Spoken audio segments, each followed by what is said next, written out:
Hello everyone, welcome to Okul India के सबसे affordable learning platform में आप सभी लोगों का एक बार फिर से बहुत बहुत स्वागत है। हम लोग बात कर रहे हैं certificate physical and human geography GC Leong इसके पार्ट 2 की। और इस पार्ट 2 को कंप्लीट करते हुए हम लोग जो है 6 चैप्टर कंप्लीट कर चुके हैं 13 से लेकर 18 तक। आज हम लोग बात करेंगे 7वें चैप्टर यानी कि चैप्टर नंबर 19 की, जो कि बात करता है warm temperate western margin climate या फिर जिसको मेडिटेरेनियन क्लाइमेट भी बोलते हैं। अभी तक हम लोग जो इसमें क्लाइमेट देख चुके हैं, हमने एक तो हॉट वेट इक्वेटोरियल क्लाइमेट जो होता है वो देखा, उसके बाद हमने सवाना या फिर जो सूडान टाइप ऑफ क्लाइमेट है उसकी बात करी, उसके बाद हमने बात करी जो हमारे हॉट डेजर्ट्स या फिर जो ट्रॉपिकल डेजर्ट हैं उनकी, और साथ ही साथ मिड लेटीट्यूड डेजर्ट यानी कि टेम्परेट डेजर्ट की। तो आज हम थोड़ा सा मिड लेटीट्यूड में ही बात करेंगे, है ना, टेम्परेट रीजन की ही बात करेंगे, और वेस्टर्न मार्जिन की यानी कि western side of the temperate जो जोन है उसकी बात करेंगे, और वहाँ का देखेंगे कि जो वार्म वेदर है, जो वार्म क्लाइमेट है वो किस तरीके से है ना, उसका डिस्ट्रीब्यूशन देखेंगे। पहले एज यूजुअल जैसे हम लोग हर चैप्टर में हर क्लाइमेट के साथ करते हैं, हम पहले देखते हैं कि एक पर्टिकुलर टाइप ऑफ क्लाइमेट जो है वो कहाँ कहाँ पर पाया जाता है। तो पहले उसका डिस्ट्रीब्यूशन देखेंगे, उसके बाद देखेंगे उसके क्लाइमेट के बारे में कि वहाँ पर कैसा क्लाइमेट है, बारिश कितनी हो रही है ना, और टेम्परेचर वगैरह कितना जाता है। और उसके बाद फिर आगे बढ़ेंगे और बात करेंगे वेजिटेशन की, और उसके आगे बात करेंगे जो वहाँ पर और भी जिस तरीके के इकोनॉमिक डेवलपमेंट वगैरह हो रही है उसकी। तो यही सारा का सारा जो ओवरऑल रहेगा इस पूरे चैप्टर के अंदर। मोस्ट प्रोबेबली 3 to 4 पार्ट्स में ये चैप्टर जो है आपका कंप्लीट होगा। तो पहला चैप्टर आप लोगों को यहाँ पर देखने को मिल रहा है। बाकी सारे के सारे चैप्टर जो हैं वो आपको पता है, एज यूजुअल अब तक पता लग गया होगा कि वो हमारे जो फुल कोर्स है उसमें अवेलेबल है, जिसका लिंक आपको नीचे डिस्क्रिप्शन में मिल जाएगा। उसके थ्रू जाके आप लोग वो सारे के सारे वीडियोस जो है उनको एक्सेस कर सकते हैं, पूरा का पूरा कोर्स एक्सेस कर सकते हैं। तो वो नीचे लिंक जो है डिस्क्रिप्शन में दिया हुआ है। तो आगे बढ़ने से पहले मैं आप सभी लोगों से एक बार फिर से रिक्वेस्ट करना चाहूँगा कि जो लोग इस कोर्स को, इस वीडियो सीरीज़ को फॉलो कर रहे हैं, जिनको ये पसंद आ रही है, वो ज़्यादा से ज़्यादा वीडियोज़ को लाइक करें, ज़्यादा से ज़्यादा शेयर करें अपने दोस्तों के साथ, कलीग्स के साथ, ताकि हमारे इन कोर्सेज़ का जो फ़ायदा है वो ज़्यादा से ज़्यादा लोगों तक पहुंच सके।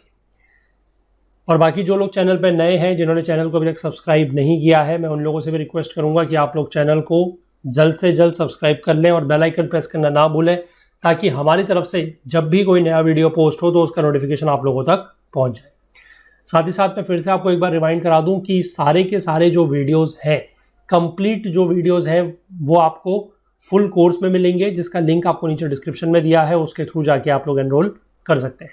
तो चलिए फिलहाल हम लोग जो है अपना डिस्कशन ऑन दिस टॉपिक या इस चैप्टर जो कि warm temperate western margin climate या फिर मेडिटेरेनियन क्लाइमेट के बारे में बात करता है, इसको पार्ट 1 के साथ स्टार्ट करते हैं।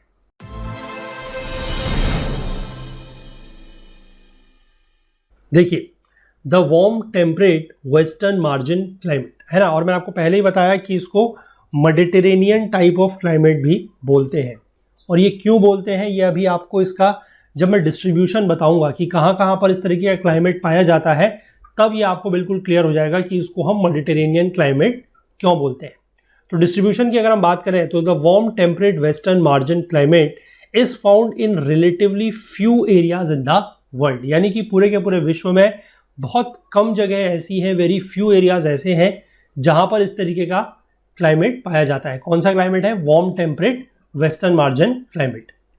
कहाँ पर है? देखिए, they are entirely confined to the western portion of the continental mass between 30 degree and 45 degree north and south of the equator. अब देखिए, ये जो रीजन दिया गया है ये तो नाम से ही क्लियर है ना। कैसे?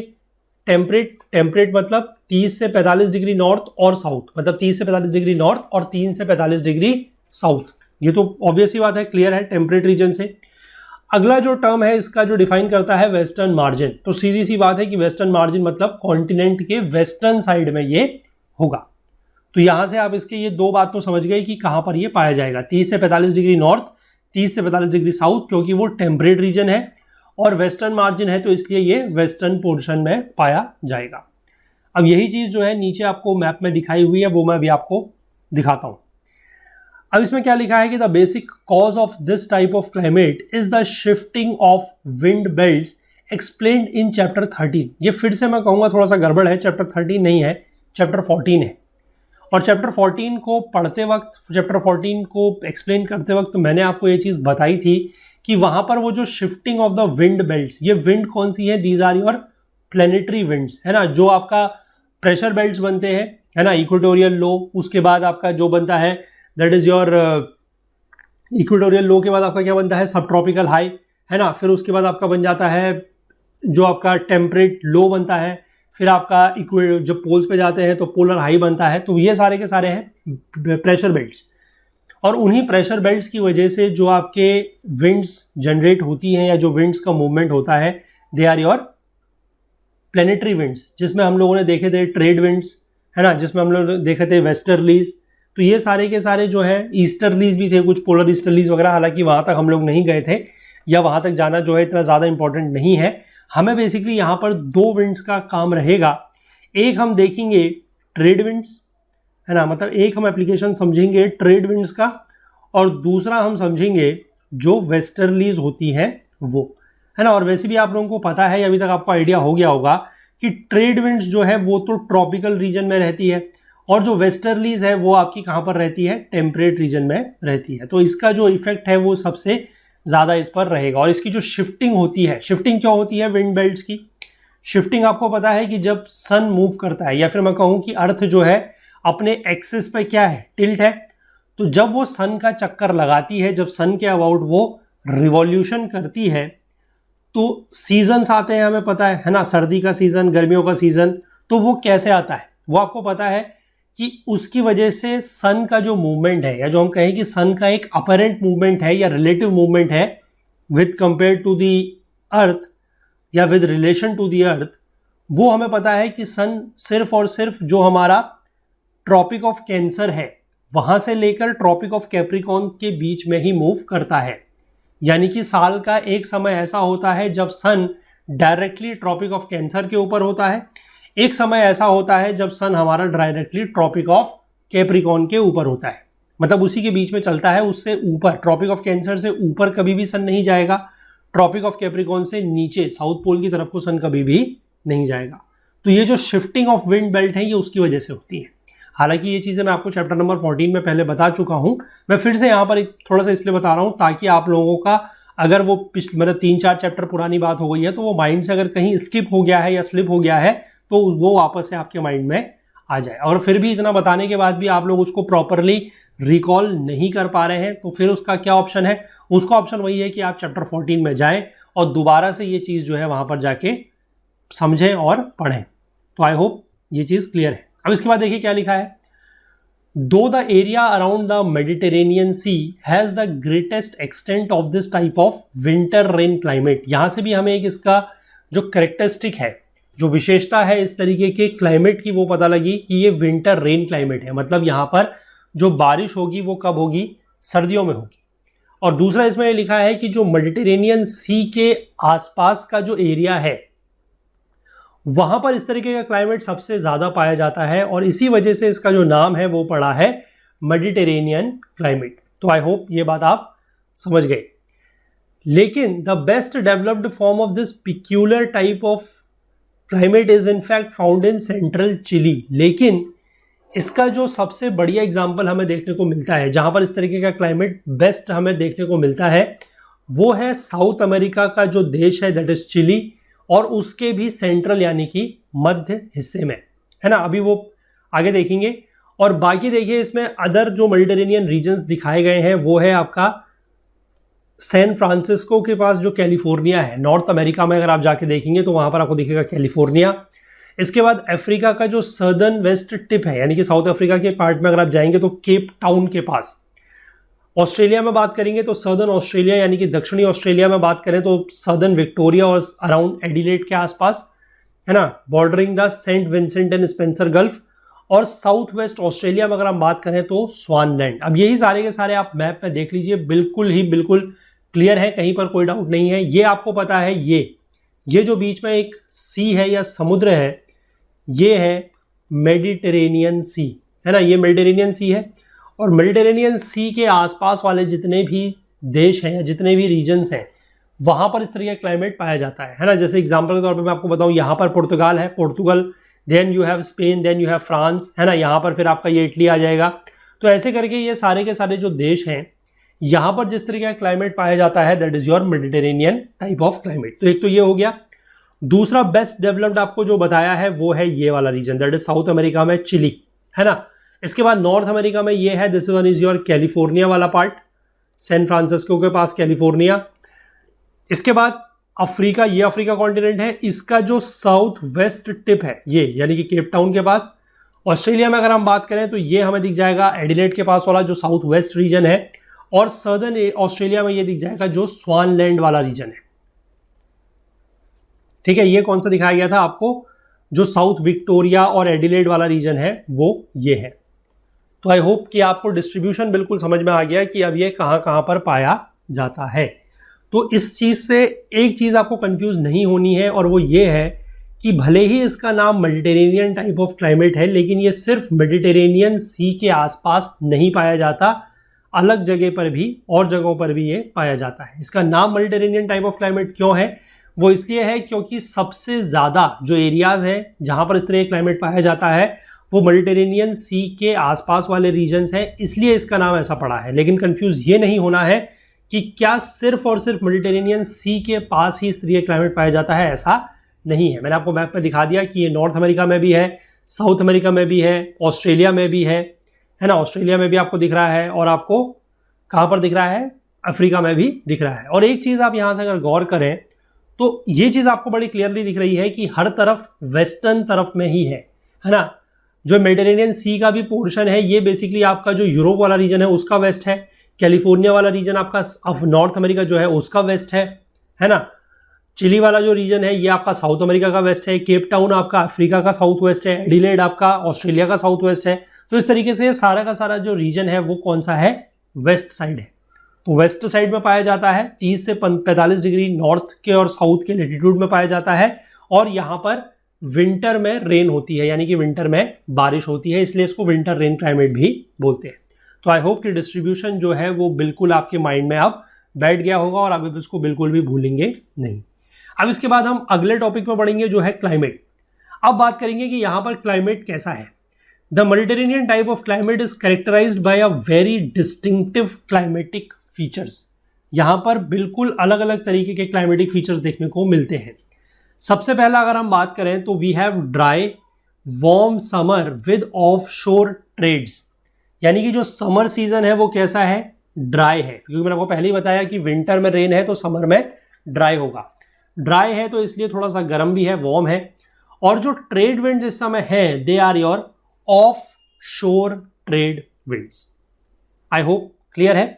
थोड़ा सा मैं यहां पर जो ये पहला पैराग्राफ दिया हुआ है इसको सिर्फ पढ़ूंगा फिलहाल, उसके बाद मैं आपको मैप में ले चलूंगा, क्योंकि मैंने आपको चैप्टर 14 में भी जब हम ये shifting of the wind belts की बात कर रहे थे तो वहां पर भी मैंने आपको ये एक प्रॉमिस किया था कि जब मेडिटेरेनियन टाइप ऑफ क्लाइमेट की बात करेंगे तब मैं आपको वहां पर वो शिफ्टिंग समझाऊंगा प्रॉपर तरीके से।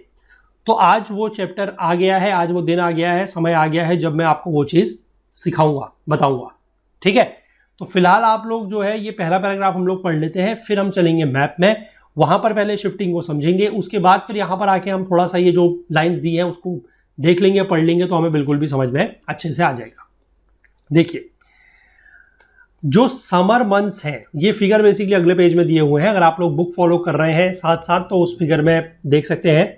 जो समर मंथ्स हैं वहां पर टेम्परेचर रिलेटिवली ज़्यादा है, यानी कि रोम की बात करें तो रोम कहाँ पर है, रोम हमें पता है इटली में है ना। और रोम यानी कि नॉर्दर्न हेमिस्फीयर, तो नॉर्दर्न हेमिस्फीयर में गर्मी कब पड़ेगी, जुलाई में, तो वहां पर जो टेम्परेचर है वो 76 डिग्री फ़ारेनहाइट के आसपास है, कब, जुलाई में, जो कि वहां का समर है। और फिर अगर हम केप टाउन आ जाएं, केप टाउन कहाँ पर है, साउथ अफ्रीका में है ना, या फिर आप कहें कि सदर्न कॉन्टिनेंट में है, तो वहां पर जब समर सीजन होगा जनवरी में, क्योंकि सदर्न हेमिस्फीयर में समर सीजन कब होगा, जनवरी में होगा, तो वो उस समय वहां का टेम्परेचर होता है लगभग 70 डिग्री फ़ारेनहाइट के आसपास।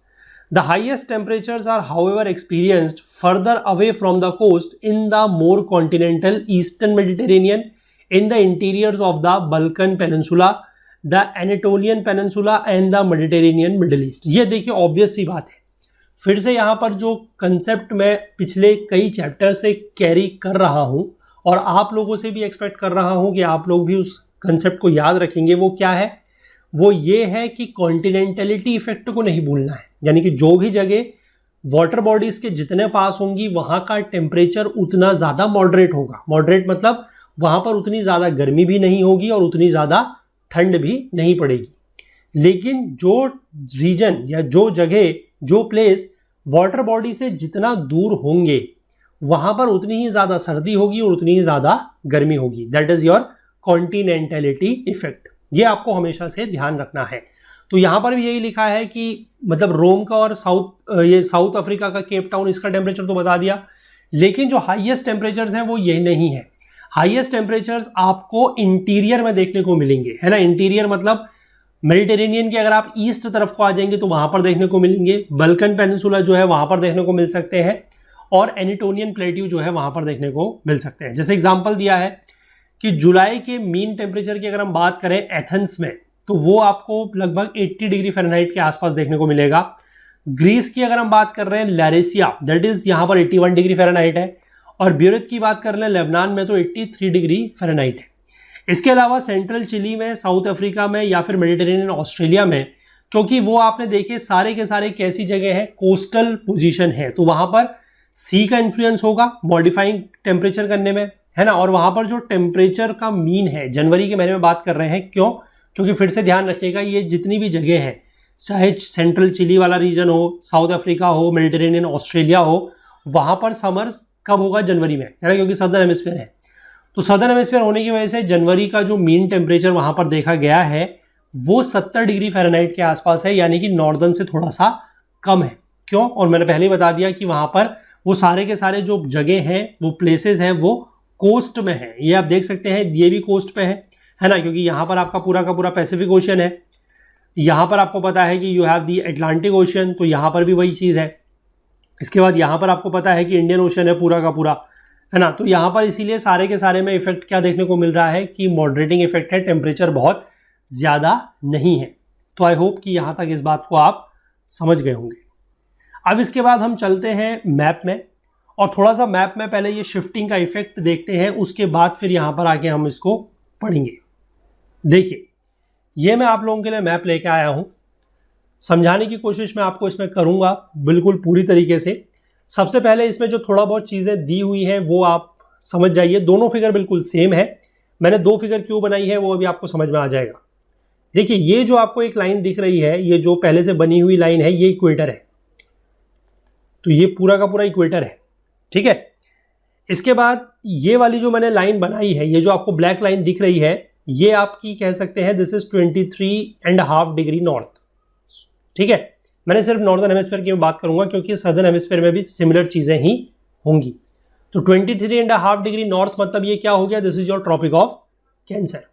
सिमिलरली जो मैंने यहां पर ऊपर लाइन दिखाई है ब्लैक कलर की, दिस इज 66.5 डिग्री नॉर्थ, यानी कि ये क्या है? Arctic Circle. मैंने ये रीजन पूरा इसलिए लिया है ताकि आपको एक ट्रॉपिकल और टेम्परेट रीजन में क्या हो रहा है वो मैं एक साथ दिखा सकूं। अब देखिए, सबसे पहले अगर हम बात कर लें जो नॉर्मल कंडीशन होती है उसकी, नॉर्मल कंडीशन मतलब इक्विनॉक्स की। इक्विनॉक्स का मतलब क्या है? ये आपको पता है कि इक्विनॉक्स में जो सन है, सन ओवरहेड, है ना। इक्विनॉक्स का मतलब क्या है कि सन ओवरहेड एट इक्वेटर, यानी कि इस समय जो सूरज है वो इक्वेटर के ऊपर, यानी कि जो भूमध्य रेखा है उसके ऊपर है डायरेक्ट। आई होप समझ पा रहे हैं। तो इस कंडीशन में जो विंड बेल्ट्स हैं या जो प्लेनेटरी विंड बेल्ट्स हैं वो नॉर्मल रहेंगी। अभी शिफ्टिंग की बात हम नहीं कर रहे क्योंकि पहले हमें ये तो पता होना चाहिए कि नॉर्मल कंडीशन में वो विंड बेल्ट्स कैसे चलती हैं, है ना, तभी हम उसके फिर शिफ्टिंग को समझ पाएंगे। तो आई होप आप समझ पाए। मैं यहां पर पहले ये वाला केस डिस्कस करूंगा। इसके बाद ये जो मैंने यहां पर दो लाइन और बनाई है जो आपको रेड कलर की दिख रही होंगी, ये वाली लाइन है लगभग 60 डिग्री नॉर्थ की, और ये नीचे वाली लाइन है this is around 30 degree north. I hope समझ पाए आप। अब इसके बाद आप आगे देखिए, मैं क्या करूंगा कि ये इक्वेटर के पास का रीजन हो गया। इक्वेटर के पास आपको पता है कि लगभग 5 डिग्री नॉर्थ से लेकर 5 डिग्री साउथ के बीच में we have a doldrum region, है ना। डोल्ड्रम रीजन मतलब जहां पर विंड्स एज सच कहीं को भी लैटिट्यूड में मूव नहीं करती, वो ऑल्टीट्यूड में यानी कि हाइट की तरफ को मूव करती हैं गर्म होने की वजह से, है ना। ये चीज आपको पता है। अब इसके बाद देखिए, इसके बाद एक चीज और समझिए कि सबसे पहले हमें पता है कि 30 डिग्री नॉर्थ के आसपास से लेकर इक्वेटर तक हमारा क्या जाता है? We have your trade winds. और वो भी कौन सी वाली डायरेक्शन होती है, नॉर्थ ईस्ट ट्रेड विंड्स, है ना।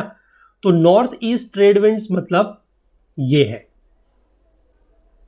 ये ऐसे करके चल रही है, this is your north east trade winds. I hope दिख रही है आपको, सबको बिल्कुल अच्छे से समझ में आ रही है, इसमें तो कहीं कोई डाउट नहीं होगा, है ना। ये क्या है, मैं यहाँ पर थोड़ा सा नाम लिख भी देता हूं, these are your north east trade winds, है ना। नॉर्थ ईस्ट ट्रेड विंड्स है, ये नॉर्मल है बिल्कुल 30 डिग्री नॉर्थ से लेकर इक्वेटर के आसपास तक, या फिर आप कह सकते हैं कि 5 डिग्री नॉर्थ से लेकर 30 डिग्री नॉर्थ लैटिट्यूड तक ये बहती है, कोई दिक्कत नहीं। अब इसके बाद मैं पहले एक काम करता हूं कि पहले मैं आपको वो रीजन बता देता हूं जिस रीजन पे हमें फोकस करना है। हमें जिस रीजन पे फोकस करना है ये मेडिटेरेनियन सी है, तो इसके पास का जो ये पूरा का पूरा रीजन है ना, यहां पर हमें फोकस करना है एक। और दूसरा नॉर्दर्न हेमिस्फीयर पे आपको जो थोड़ा सा फोकस करना पड़ेगा या पड़ सकता है वो ये है, दैट इज योर कैलिफोर्निया वाला रीजन, सैन फ्रांसिस्को आपके कहां पर, नॉर्थ अमेरिका में। बाकी तो आपको जो वैसे पूरा का पूरा देखना है वो सदर्न हेमिस्फीयर में अगर आप देखना चाहें तो ये चिली वाला रीजन है, ये आपका जो है केप टाउन वाला रीजन है, और ऑस्ट्रेलिया वाला मैंने यहां पर कंसिडर नहीं किया है क्योंकि अदरवाइज वो स्पेस फिर प्रॉपर इसमें नहीं आ रहा था, ठीक है। तो आप इतने से समझ जाएंगे, बाकी आप खुद से भी मैप में ट्राई करके या ये चीजें जो है खुद से भी देख सकते हैं। तो आई होप यहां तक आपको समझ में आया। अब आगे देखिए, अब इसके बाद देखिए जो टेम्परेट रीजन है, यानी कि लगभग 30 डिग्री नॉर्थ से लेकर 60 डिग्री नॉर्थ के बीच में, यहां पर क्या होगा वो देखिए। यहां पर किस तरीके की विंड्स जो है वो बहती हैं, दे आर योर वेस्टर्लीज, है ना। वेस्टर्लीज बहती है लगभग ऐसे, आई होप आपको ये कलर ऑफ पेन दिख रहा होगा, है ना। वेस्टर्लीज ऐसे करके यहां पर बहेगी, दिस इज वेस्टर्लीज। अब देखिए हो क्या रहा है, ये तो नॉर्मल कंडीशन है। नॉर्मल कंडीशन मतलब ये समर विंटर नहीं है, ठीक है, this is your normal condition. अब हम जो दूसरा वाला फिगर है उसमें हम बना लेते हैं अपना समर, ठीक है, summer in northern hemisphere. Northern hemisphere में समर की बात कर लेंगे। मतलब क्या है, नॉर्दर्न हेमिस्फीयर में समर का मतलब है कि आपका सन कहां पर होगा, sun overhead at tropic of cancer. जो कर्क रेखा है या ट्रॉपिक ऑफ कैंसर है, सन अब उसके ऊपर आ चुका है ओवरहेड, क्योंकि हम बात कर रहे हैं समर की, कहां पर, नॉर्दर्न हेमिस्फीयर में, यानी कि यहां पर पड़ रही है अब गर्मी। अब देखिए, अब इसकी वजह से आपको पता है, मैंने बताया था पहले भी कि जब ट्रॉपिक ऑफ कैंसर की तरफ को सन मूव करेगा तो होगा क्या, तो होगा ये कि जो हमारी ये विंड बेल्ट्स हैं ये थोड़ा थोड़ा नॉर्थवर्ड मूव करेंगी, क्योंकि जब सन इक्वेटर पे तो ये इनकी नॉर्मल पोजीशन है, जब सन थोड़ा सा नॉर्थवर्ड मूव करेगा तो ये भी थोड़ा सा नॉर्थवर्ड मूवमेंट करेंगी। उसके लिए लेकिन पहले हमें जो है ये रीजन अपना मार्क करके रखना जरूरी है, अदरवाइज ये रीजन पे हमारा जो फोकस है वो हट जाएगा, है ना। रीजन हमें मार्क करके रखना जरूरी है कि इस रीजन के ऊपर हम फोकस कर रहे हैं। अब इसी के साथ आप जो है ये वाली विंड जो है वो बना सकते हैं। कौन सी वाली विंड बना सकते हैं, नॉर्थ ईस्ट ट्रेड विंड्स। अब ये नॉर्थ ईस्ट ट्रेड विंड जो है थोड़ा सा ऊपर से बहेंगी, है ना। लगभग अगर आप इनको शिफ्टिंग की बात करें तो ये लगभग आप कह सकते हैं कि इस डायरेक्शन में ऐसे बहेंगी नीचे को, ये थोड़ा सा क्या हो गई, ऊपर की तरफ को शिफ्ट हो गई। आई होप समझ गए। और सिमिलरली जो हमारी वेस्टर्लीज थी ये भी थोड़ा ऊपर की तरफ को शिफ्ट हो गई। मैं इसका थोड़ा सा कलर चेंज कर रहा हूं क्योंकि आई होप कि व्हाइट कलर आपको उतना ज़्यादा विजिबल ना हो, या एक काम करते हैं इसमें हम थोड़ा सा हाईलाइटर ले लेते हैं, इससे आई थिंक कि ज़्यादा ब्रॉड दिखेगा तो ज़्यादा आपको क्लियर दिख सकता है, ठीक है। ये आपको ऐसे करके अब इस डायरेक्शन में बह रही है, दिस इज योर, ये क्या है, दिस इज वेस्टर्लीज, ठीक है, इस डायरेक्शन में जा रही है वेस्टर्लीज। तो अब आप देखिए समर में एक चीज को आप समझिए कि हो क्या रहा है। हमने जो टॉपिक पढ़ा वो क्या था कि ऑफ शोर ट्रेड विंड्स। अब आप ये देखिए कि इस रीजन में जो ट्रेड विंड्स बह रही है वो लैंड से समुद्र की तरफ को आ रही है ना।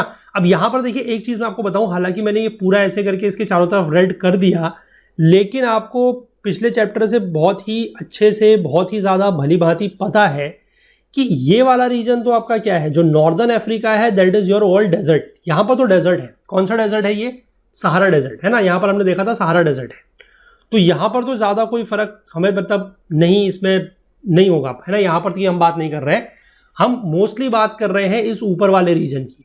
अब इस ऊपर वाले रीजन में आप देखिए कि जो बारिश है वो आएगी कैसे। बारिश आने के लिए आपको पता है कि जो विंड्स है वो मॉइस्चर कैरी करनी चाहिए, लेकिन यहां पर क्या हो रहा है कि वेस्टर्लीज तो अपनी दिशा में ऊपर को जा रही है, उनको तो इस रीजन से कोई मतलब ही नहीं है, दिख रहा है साफ साफ। सिमिलरली जो ट्रेड विंड्स हैं वो ऑफ शोर है। ऑफ शोर का मतलब क्या होता है? ऑफ शोर का मतलब होता है जब विंड्स आपकी लैंड से वाटर की तरफ को जा रही हो, लैंड से वाटर की तरफ को, क्योंकि विंड्स आपकी बारिश तभी लाएंगी जब वो मॉइस्चर कैरी कर रही हैं। मॉइस्चर कैरी तभी करेंगी जब वो वाटर से लैंड की तरफ को जा रही हैं, बट ये ऑफशोर है।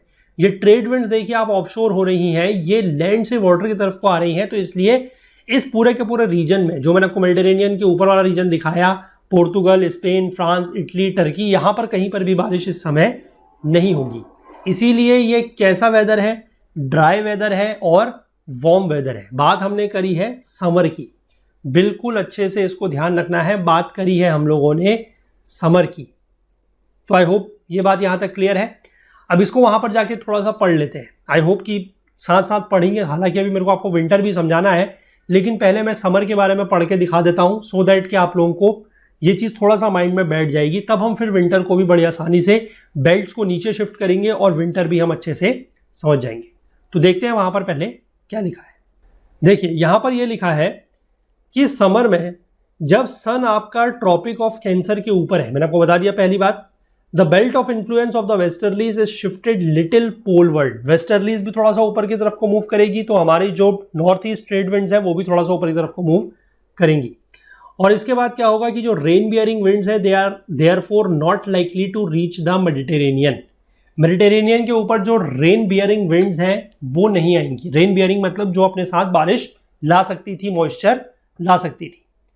अब अगर सीधी सी बात यही है कि अगर वेस्टर्लीज नॉर्मल पोजीशन में थी, आपने वेस्टर्लीज को याद कीजिए कि जब हमने इक्विनॉक्स पे वेस्टर्लीज बनाई थी, अगर उस पोजीशन में होती तो वहां पर वेस्टर्लीज बारिश कर सकती थी। लेकिन यहां पर वेस्टर्लीज क्या हो गई है, वो पोलवर्ड जा चुकी है, वो मेडिटेरेनियन रीजन के ऊपर निकल गई है, इसलिए उनकी वजह से तो कोई बारिश होनी नहीं। पहली बात। दूसरी बात, जो प्रिवेलिंग ट्रेड विंड्स है वो ऑफशोर हो चुकी है, वो लैंड से वाटर की तरफ को जा रही है, तो वहां पर उसकी वजह से भी इसलिए कोई बारिश नहीं होगी। तो एयर कैसी है? ड्राई है, क्योंकि उसमें मॉइस्चर नहीं है, ह्यूमिडिटी नहीं है, हीट बहुत ज्यादा है और रिलेटिव ह्यूमिडिटी काफी कम है। तो इसकी वजह से होगा क्या, जो डेज है दे आर एक्सेसिवली वार्म।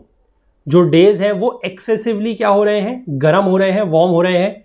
और इंटीरियर्स में प्रोलॉन्ग्ड ड्राउट्स देखने को मिल रहा है। प्रोलॉन्ग ड्राउट्स मतलब लंबे समय तक ड्राउट आ रहा है, सूखा आ रहा है।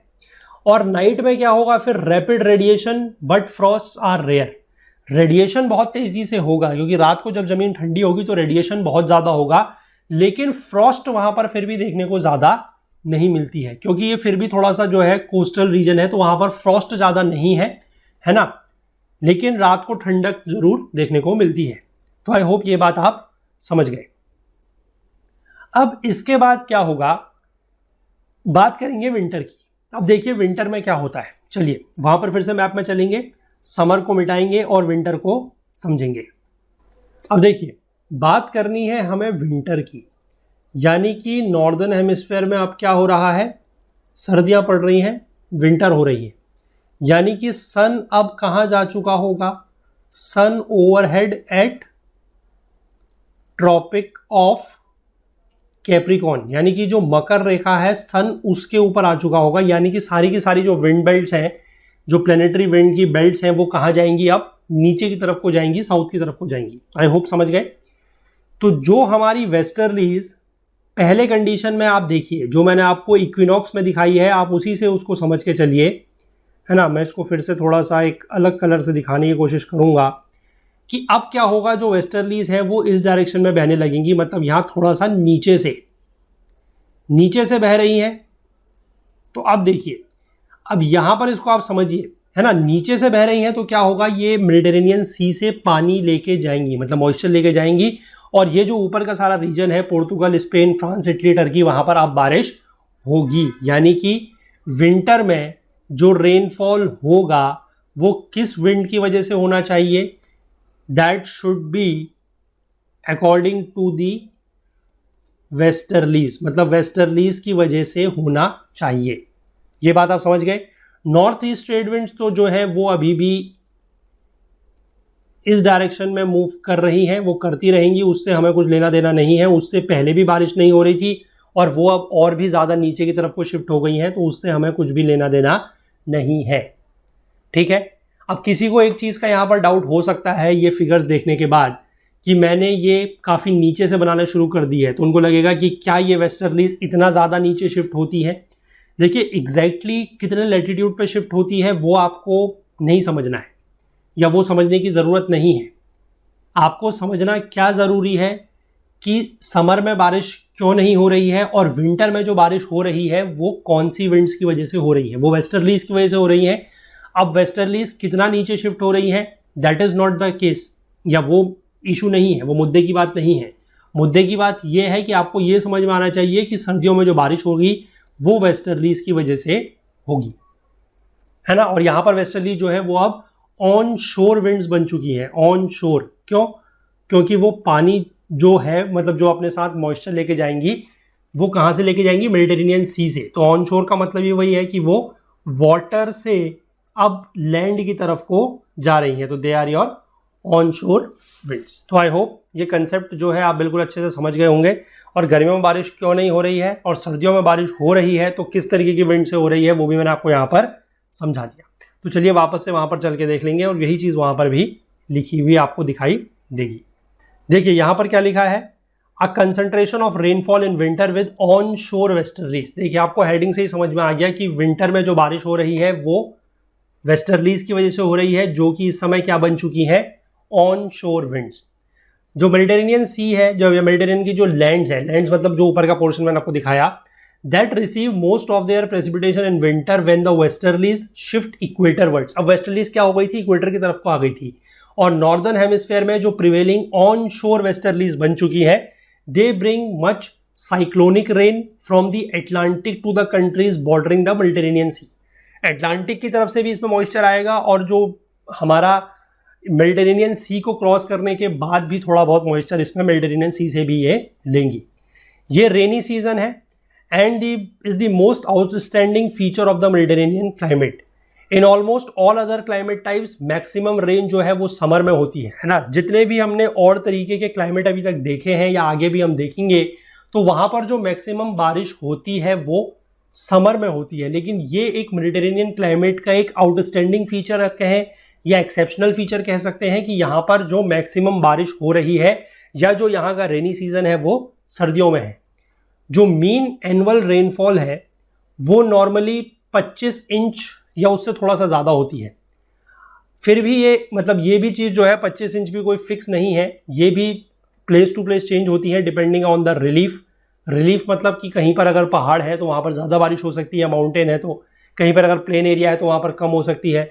फिर कॉन्टिनेंटलिटी अगर होगी, मतलब अगर कोई भी ऐसी प्लेस या ऐसी जगह जो समुद्र से दूर है, कोस्टल एरिया से दूर है, तो वहाँ पर क्या होगा? बारिश कम होगी। क्यों? क्योंकि वहाँ तक पहुँचते पहुँचते एयर का जो मॉइस्चर है, जो विंड का मॉइस्चर है वो ख़त्म हो जाएगा, है ना। और दूसरी बात यह है कि जो पासिंग साइक्लोन्स हैं उनका पैसेज कितना है, यानी कि कितने दिनों तक वो साइक्लोनिक जोन वहाँ पर बना रहता है। साइक्लोनिक जोन मतलब लो प्रेशर जोन बना रहता है। अब एनुअल रेनफॉल जो यहाँ पर 2 सेलेक्टेड स्टेशन इन्होंने लिए हैं, एक है रोम और केप टाउन। हालांकि केप टाउन का यहाँ पर जिक्र मतलब इन्होंने करा है, ठीक है, ये कंपेयर करके चल रहे हैं नॉर्थ और साउथ हेमिस्फीयर को एक साथ, कोई दिक्कत नहीं है।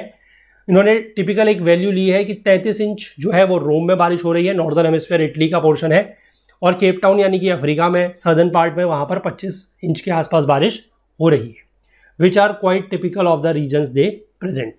रेन जो है वो होती कैसी है? हैवी शावर्स होते हैं, ठीक है, हल्की फुल्की बारिश नहीं होगी, बहुत तेज बारिश होती है। Only on a few days मतलब ऐसा नहीं कि बहुत लंबे समय तक बारिश हो रही है तो हफ्ते भर तक बारिश ही होती रहेगी, ऐसा नहीं है।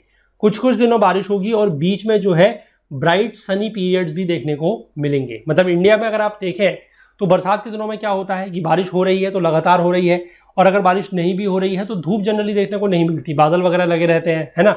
लेकिन यहाँ पर क्या होगा कि कुछ दिनों तक 1-2 दिन बारिश होगी, फिर एकदम से धूप आ जाएगी 2-3 दिन, फिर एकदम से बारिश होगी, ऐसा यहाँ पर होता है। ये एक और कैरेक्टरिस्टिक है मेडिटेरेनियन विंटर रेन का, या हम कहेंगे कि मेडिटेरेनियन टाइप ऑफ क्लाइमेट का। अब इसके बाद ये तो एक जनरल बात हो गई। अब इसके बाद थोड़ा सा जो रिलीफ की बात है उसकी थोड़ा देखेंगे कि with a little more caution in relating the relief of the Mediterranean lands to the rainfall distribution, you will notice that the Mediterranean regions are often backed by mountains of some kind.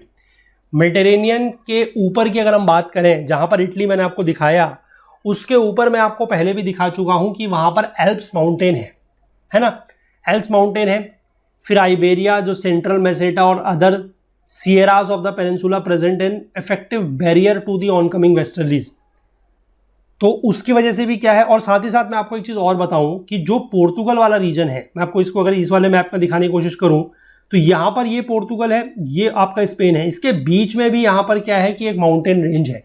तो जो हमारी westerlies यहां से आके टकराती है, वो अगर यहां पर माउंटेन होगा तो वो इस माउंटेन की इसी साइड बारिश करेगी, है ना। वो कैसा साइड होगी, that will be your windward side. इसके पीछे की साइड, या आप कहें कि स्पेन में बारिश कम होगी, क्योंकि वो उसकी लीवर्ड साइड या रेन शेडो एरिया बन जाएगा, है ना। तो यही चीज यहां पर जो है वो लिखी गई है कि as a result the Portuguese coast जो है वो बहुत ज्यादा गीला रहता है देन ईस्टर्न स्पेन। लिस्बन जो है, लिस्बन आपका पोर्तुगल में है। एनुअल रेनफॉल लगभग 30 इंच के आसपास है, वाइल जो कार्टेजिना है along the eastern coast of Spain, वहां पर लगभग इसकी आधी बारिश यानी कि 15 इंच के आसपास भी बारिश नहीं होती है। Much heavier precipitation has been recorded in the highlands on windward slopes facing the westerlies. ये तो ऑब्वियस सी बात है कि एक तो विंडवर्ड स्लोप है और साथ ही साथ हाईलैंड है, मतलब ऊंचाई वाले इलाके हैं, वहां पर ज्यादा बारिश देखने को मिलेगी। जो steep hills of the Adriatic, eastern Adriatic हैं, they are the rainiest part of the Europe with 182 inches recorded at Crkvice about 3600 feet above the sea level. अब ये ईस्टर्न एड्रियाटिक की बात कर रहा है, इसको देखिए क्या है। फिर से अगर हम इसी मैप की बात करें तो हालांकि यहां पर दिखा पाना या समझा पाना बहुत मुश्किल है, because it's a very small region जो यहां पर आपको दिखेगा। मेडिटेरेनियन सी आप समझ गए, है ना। मेडिटेरेनियन सी को अगर मैं थोड़ा सा यहां पर इस तरीके से शेड कर दूं तो ये आप मेडिटेरेनियन सी समझ गए। इसके बाद ये जो इटली वाला पोर्शन है उसके जस्ट थोड़ा सा ऊपर, यानी कि यहां पर ये जो मैंने हल्का सा रीजन बनाया है ब्लू कलर का, दिस इज योर एड्रियाटिक सी। ये एड्रियाटिक सी है, ठीक है, समझ गए। अब ईस्टर्न एड्रियाटिक मतलब जैसे अगर ये आपका एड्रियाटिक सी है, मैं आपको यहां पर एक थोड़ा सा अलग से फिगर दिखाता हूं। ये अगर एड्रियाटिक सी है तो ये इसका ईस्टर्न साइड होगा, ये इसका वेस्टर्न साइड होगा। तो ये क्या बोल रहा है कि सबसे ज्यादा बारिश हो रही है ईस्टर्न एड्रियाटिक साइड में। अब ऐसा क्यों? ऐसा इसलिए हो रहा है, वेस्टर्न एड्रियाटिक में नहीं है, मतलब इस तरफ से नहीं बारिश हो रही है। इटली की तरफ से आप जा रहे हैं तो वहां पर बारिश नहीं है। इटली को जब आप पार करेंगे, एड्रियाटिक सी को पार करेंगे, तब ज्यादा बारिश है। क्यों? चलिए इसका रीजन मुझे आप बताइएगा। मैंने आपको सारे कंसेप्ट समझा दिए हैं, जितने कंसेप्ट मैंने आपको समझाए हैं उन्हीं का यूज करके आपको मुझे इसका जवाब देना है कि ईस्टर्न एड्रियाटिक में बारिश क्यों ज्यादा होगी और वेस्टर्न में कम क्यों होगी। हालांकि बारिश वेस्टर्लीज की वजह से हो रही है, तो वेस्टर्न साइड में ज्यादा होनी चाहिए, ईस्टर्न में कम होनी चाहिए, लेकिन मैं कह रहा हूं कि एड्रियाटिक सी के ईस्टर्न में ज्यादा बारिश होगी, वेस्टर्न में कम होगी। ध्यान रखिएगा, बारिश वेस्टर्लीज की वजह से हो रही है। अब आप मुझे इसका जवाब जो है वो नीचे कमेंट सेक्शन में दीजिएगा, क्योंकि कंसेप्ट्स को जब तक आप अप्लाई नहीं करेंगे तब तक ज्योग्राफी जैसे सब्जेक्ट में मजा नहीं आएगा। फील आनी चाहिए सब्जेक्ट की, कंसेप्ट की फील आनी चाहिए, तभी आप जो है चीज़ों को अच्छे से समझ पाएंगे। और आप एक तरीके से ये कहिए कि सब्जेक्ट में आपको जो कॉन्फिडेंस है वो तभी आएगा, सब्जेक्ट में आपका आत्मविश्वास तभी बढ़ेगा जब आप इस तरीके के कंसेप्ट्स को अप्लाई करेंगे और चीज़ों को समझेंगे। आई होप क्लियर है। तो इसका जवाब मुझे आप नीचे बताइएगा, ठीक है। अब इसमें आगे क्या लिखा है देखिए कि मेडिटेरेनियन यूरोप में जो बारिश है वो लगभग स्टार्ट होती है सितंबर के आसपास, अक्टूबर में उसका पीक होता है, मतलब अक्टूबर में सबसे ज़्यादा बारिश होती है। और दो द डाउनपोर्स आर इनफ्रीक्वेंट, बारिश जो है उसका इनफ्रीक्वेंट है, मतलब मैंने आपको बताया कि लगातार बारिश नहीं होगी, कभी भी हो सकती है। और they are very often very torrential, torrential मतलब जब भी बारिश होगी वो बहुत ज़्यादा होगी, मूसलाधार बारिश होगी। और माउंटेनियस डिस्ट्रिक्ट्स में, यानी कि जो ऊंचाई वाले इलाके हैं वहां पर क्या हो सकता है, डिस्ट्रक्टिव फ्लड्स आ सकते हैं, मतलब विनाशकारी बाढ़ वहां पर आ सकती है। अब बारिश क्या हो रही है कि टॉरेंशियल रेन हो रही है, मतलब एकदम से बारिश हो रही है, तो क्या होगा कि फ्लड्स जो है they will also come suddenly, एकदम से बाढ़ आ जाएगी। That there is practically no time to do anything about it, यानी कि वहां पर इतना टाइम नहीं मिलता कि हम उस बाढ़ से कैसे बच सकें या किसी सुरक्षित स्थान में जा सकें, इतना टाइम नहीं मिलता। बारिश जो है वो एकदम से बहुत तेज होती है और एकदम से बाढ़ आ जाती है। 1967 में एक इसी तरीके की डिजास्ट्रस फ्लड जो है, जो एक विनाशकारी बाढ़ है, वो पोर्तुगल के लिस्बन में आई थी और वो आई थी आधी रात को, मिडिल ऑफ द नाइट में, और उसकी वजह से जो है बहुत ज़्यादा नुकसान हुआ था और लॉस ऑफ लाइफ, यानी कि काफ़ी सारे लोगों को जो है अपनी जान भी गंवानी पड़ी थी कुछ ही घंटों के भीतर। अब यहाँ पर एक चीज़ और लिखी है कि जो स्नो है वो लोलैंड्स पर कम होती है। रेयरली जो स्नो है यानी कि बर्फबारी जो है वो निचले इलाकों में कम होती है और कोस्टल डिस्ट्रिक्ट्स में भी कम होती है। And even if it does fall on the highlands, अगर हाईलैंड्स में यानी कि ऊंचाई वाले इलाकों में भी अगर बर्फबारी हो रही है, स्नो हो रहा है, तो वो मॉडरेट है, मतलब बहुत ज़्यादा बर्फ नहीं पड़ेगी। और उसको ये लोग यूज़ करते हैं as a source of water supply for hydro electric power generation and for irrigation, यानी कि उसको ये यूज़ करते हैं किसके लिए, जो थोड़ा बहुत बर्फ होती भी है क्योंकि मॉडरेट है तो जल्दी पिघल जाएगी, तो उसमें जो पानी मिलेगा उसको ये हाइड्रो इलेक्ट्रिक पावर जनरेशन के लिए, मतलब जो डैम्स वगैरह बनाए होंगे उसके लिए या फिर सिंचाई वगैरह के लिए यूज़ करते हैं। तो आई होप कि ये चीज़ जो है आपको बिल्कुल अच्छे से समझ में आ गई होगी कि यहाँ पर जो बारिश है वो गर्मियों में क्यों नहीं हो रही है। विंड्स का जो मैंने बताया कि shifting of the wind belts है वो कैसे यहाँ पर इफेक्ट डाल रही है, और सर्दियों में जो बारिश हो रही है वो वेस्टर्लीज की वजह से क्यों हो रही है। नॉर्थ ईस्ट जो ट्रेड विंड्स हैं वो गर्मियों में ऑफशोर हो जा रही हैं और वेस्टर्लीज जो है वो सर्दियों के समय पर क्या हो जा रही हैं, दे हैव बिकम ऑनशोर, तो इसकी वजह से यहाँ पर बारिश हो रही है। तो चलिए इस पार्ट को इतना ही रखते हैं।